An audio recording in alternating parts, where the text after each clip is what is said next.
Buenas noches, ¿cómo están?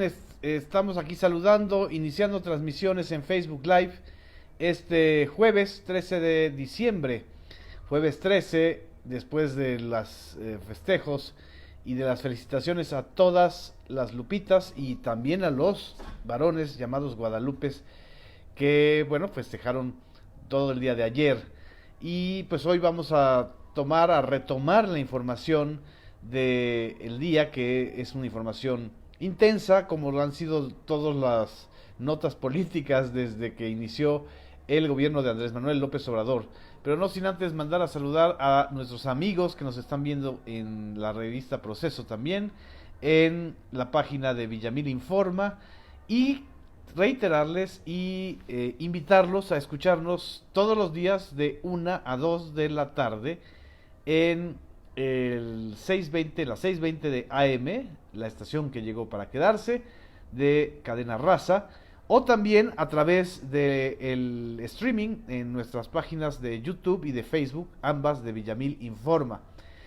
Buenas noches a quienes nos ven desde Azcapotzalco, desde Puebla, desde aquí de la Ciudad de México, a José Guillermo Salazar País, muchas gracias, a María Ortuño.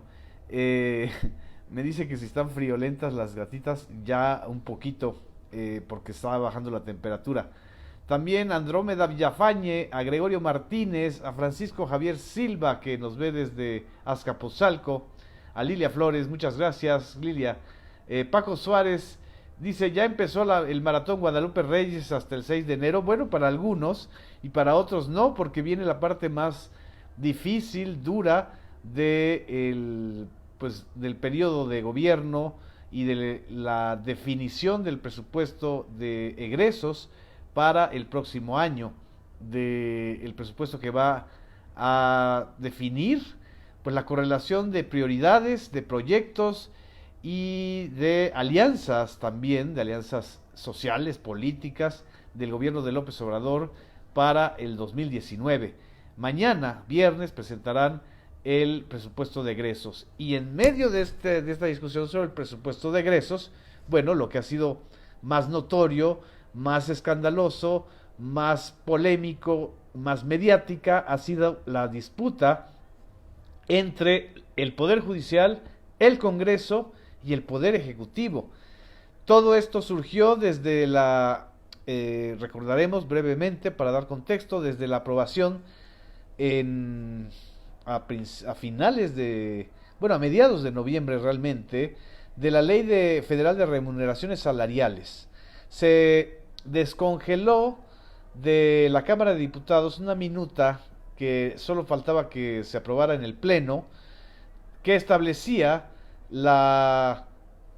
el fijar el tope máximo del salario de los servidores públicos hasta el salario máximo del presidente. Y bueno, esto generó también una airada reacción de elementos de la burocracia del Poder Ejecutivo Federal, pero pues la protesta más fuerte, más dura, ha sido del Poder Judicial de la Federación, de los ministros, de este Poder Judicial que hacía mucho tiempo no lo veíamos salir a la palestra pública a defender pues no la justicia en el país, no una eficacia para los ciudadanos, sino sus salarios.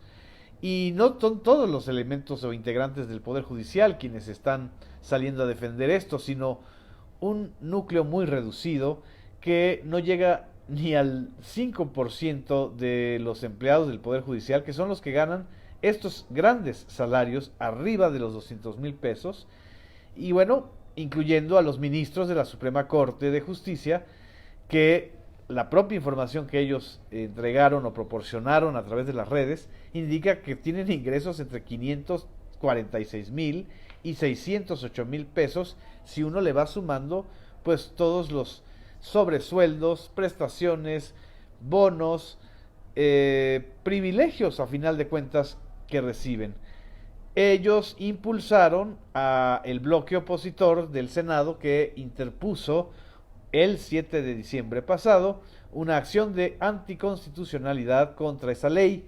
El ministro Alberto Pérez Dayán lo que hizo fue ordenarle al Senado la suspensión de esta ley algo que es debatible porque no puede él ordenar la suspensión o la entrada en vigor de una ley cuando no se ha definido el fondo del asunto, si es anticonstitucional o no. Y en medio de este debate, el día de hoy, jueves 13 de diciembre, pues fue el informe del ministro presidente de la Suprema Corte de Justicia, Luz María Aguilar, que él va a dejar la presidencia de la Suprema Corte. Es decir, todo este debate se está dando también en medio de un proceso de sucesión al interior de la Suprema Corte de Justicia, de la Sala Superior sobre todo. Si nosotros recordamos, la Sala Superior tiene 11 ministros. En este momento hay solo 10 ministros. ¿Por qué? Porque ya culminó su periodo el ministro José Ramón Cosío, que dejó ya la Sala Superior. Y está en proceso de nombrarse en el Senado a la nueva ministra o el nuevo ministro que propuso la terna de Andrés Manuel López Obrador. No es un dato menor, porque hay 4 precandidatos a ser presidente de la Suprema Corte de Justicia.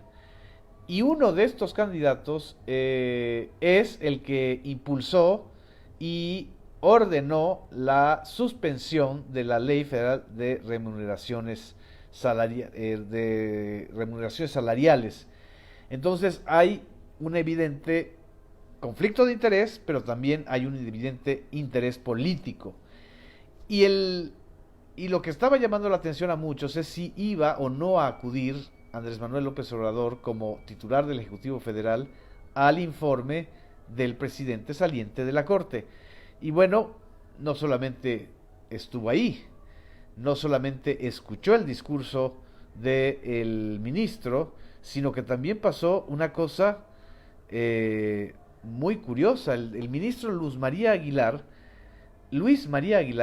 en el momento que estaba hablando, se mareó y tuvo que ser auxiliado por el propio López Obrador.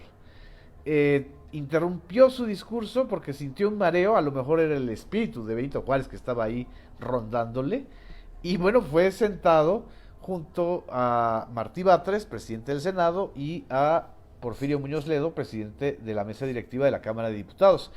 No pudo haber sido una escena de lo más metafórica y sintética de lo que está sucediendo. Un presidente de la Suprema Corte de Justicia que se tambalea y un presidente del Poder Ejecutivo, o sea, el titular del Poder Ejecutivo Federal, que acude en su auxilio en medio de versiones de que hay un rompimiento, una crisis de poderes. No, yo creo que lo que estamos viendo es en esencia algo que no habíamos visto, una auténtica polémica entre los 3 poderes de la Unión.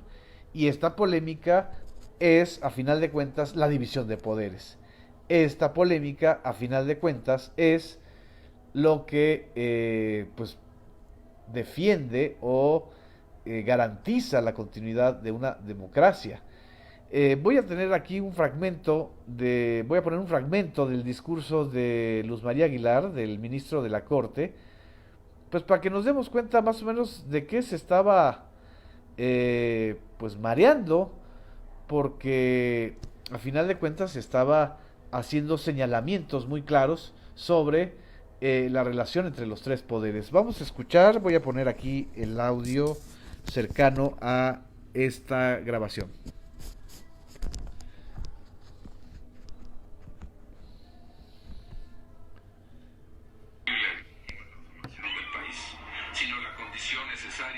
Para alcanzar esos objetivos democráticamente. Hagamos realidad juntos, señor presidente, señores legisladores, el anhelo de los próceres constitucionalistas de nuestra patria para ser grandes, justos y respetados entre los demás pueblos de la tierra. Nada ni nadie sobre la Constitución. Nada ni nadie por encima de la Constitución. Entonces, este es el debate que se está dando en estos días, que pues no es que haya un ganador o un perdedor. Lo que está a final de cuentas generando es también la exposición del Poder Judicial ante la opinión pública. Y esto creo que ha sido todavía más interesante, más importante. El día de hoy, por ejemplo, el periódico Reforma, que ha estado dándole seguimiento a los excesos y abusos del Poder Judicial, publica que, por ejemplo, un directivo o un funcionario, alto funcionario del Consejo Federal de la Judicatura, pues recibió moches de 7 empresas constructoras para entregar licitaciones y contratos por más de 2.400 millones de pesos en un periodo de 2 años, de 2014 a 2016.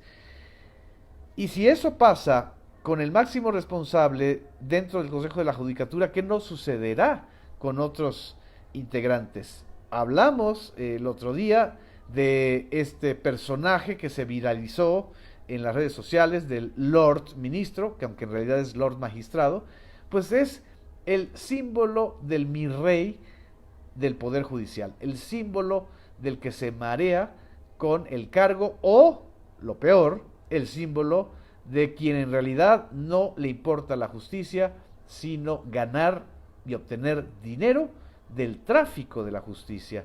Porque bueno, pues es un hombre que presume sus roles, sus coibas, sus carros último modelo, sus armas último modelo, sus mansiones, es decir, todo un hombre de del mirreinato, o sea, de esta cultura de los mirreyes.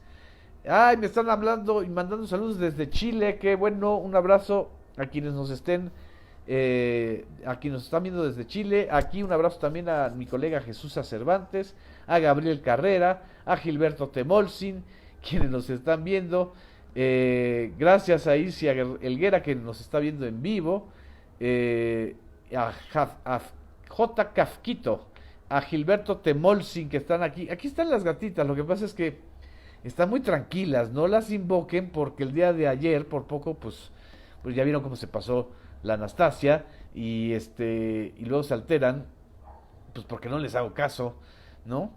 Este tipo de episodios y de elementos informativos lo que hacen es ventanear al Poder Judicial, que no les gusta y no están acostumbrados a comparecer ante la opinión pública.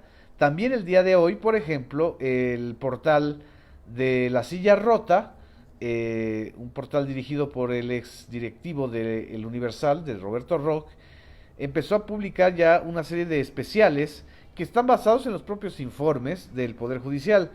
Dice que entre los privilegios que tienen los ministros es la entrega de viviendas que van de 250,000 pesos hasta los 6.5 millones de pesos para los integrantes del Consejo de la Judicatura Federal.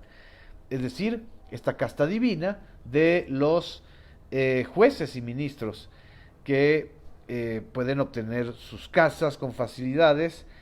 Dice, cuando el Consejo de la Judicatura Federal adscribe a magistrados de circuito, jueces de distrito, órganos jurisdiccionales con distinta residencia a la de su domicilio actual, por necesidades de servicio, debe proveer de habitación, con lo que se evita que dichos funcionarios judiciales establezcan relaciones de tipo comercial para contar con una vivienda con personas que a la postre podrían ser parte de juicios federales. Todo está muy bien hasta ahí, pero ¿quiénes son los ganones? Un núcleo de empresas nada más. En el informe anual de labores del 2017 del Consejo de la Judicatura Federal se aseguró que cuenta con 345 casas del llamado Fideicomiso Público de Inversión y Administración del Programa de Vivienda. ¿Cuánto dinero hay en ese fideicomiso? Es lo que todavía no sabemos. En fin, son privilegios y privilegios que están saliendo a la luz ahora que se está debatiendo al Poder Judicial. Esto es quizá, pues la verdad, lo más sano que ha ocurrido en términos de debate público. Aquí estoy viendo sus comentarios. Muchas gracias. Y bueno, la última noticia que quiero comentarles el día de hoy es que el Senado de la República definió darle la medalla Belisario Domínguez a el periodista, escritor, animador cultural, empresario cultural Carlos Payán Belver, un hombre que ha sido importantísimo para la vida de dos periódicos que fueron determinantes en este país, que fue el 1+1 y que es La Jornada. Él fue el director fundador de La Jornada hasta junio del 1996, del 84 a junio del 1996. Desde entonces a la fecha dirige La Jornada la periodista Carmen Lira. En el debate sobre la designación de la medalla Belisario Domínguez salió también el nombre de don Julio Scherer García, el gran periodista del siglo XX mexicano, fundador y director de la revista Proceso, pero sobre todo el director del periódico Excelsior en una de sus mejores épocas, que se vio truncadas por este acto de autoritarismo y de mala maña de Luis Echeverría al correrlo. Los hijos de don Julio declinaron que el nombre de su padre y que el nombre de don Julio Scherer estuviera en esta lista de ganadores o de aspirantes a la medalla Belisario Domínguez por un asunto de congruencia. Don Julio nunca aceptó en vida, y mucho menos de post-mortem, reconocimientos o premios que dieran las entidades del poder público y menos las del poder político. Esto ocurre en el marco en el que la oposición en el Senado se pusieron jarochos y abandonaron la sesión porque el señor Juan Cepeda, senador por el Estado de México, ex candidato a gobernador, fue removido de la Comisión de Justicia. Yo creo que fue un costo innecesario, la verdad.